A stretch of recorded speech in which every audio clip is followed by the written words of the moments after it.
Masih dari Kota Ambon Tribuners, pindah ke Pasar Apung, penghasilan pedagang di Ambon turun 100%. Pedagang Pasar Apung Mardika, Kota Ambon mengeluh pendapatan mereka turun hingga 100% setelah pindah dari Gedung Putih. Menurut pedagang, omset mereka turun hingga lebih dari 100%. Dijelaskan, rata omset per hari hanya Rp900.000 dari sebelumnya yang mencapai Rp2 juta. Menurutnya, salah satu alasan pendapatan menurun yakni karena belum banyak masyarakat yang tahu letak Pasar Apung. Selain itu, masih banyak pedagang yang belum menempati lapaknya dan masih memilih melapak di area bekas Gedung Putih. Alhasil, pasar translokasi itu masih sepi pengunjung.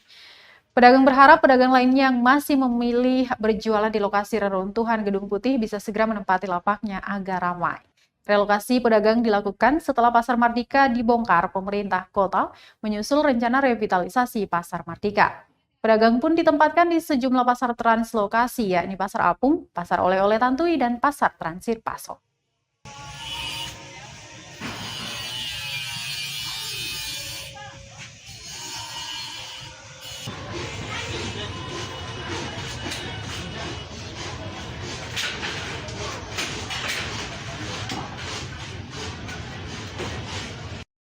Ya begitu keadaan.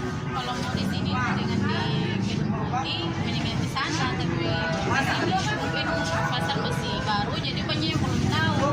Itu ada pasar Gedung Putih sudah pindah di sini. Pendapatan di sini 2 bulan kita jual itu. Mencapai 900. Kalau di Gedung Putih yang belum bongkar, dalam 1 bulan bisa mendapat 2 juta. Tergantung.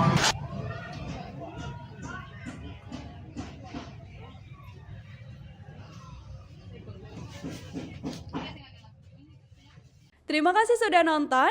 Jangan lupa like, subscribe, dan share ya.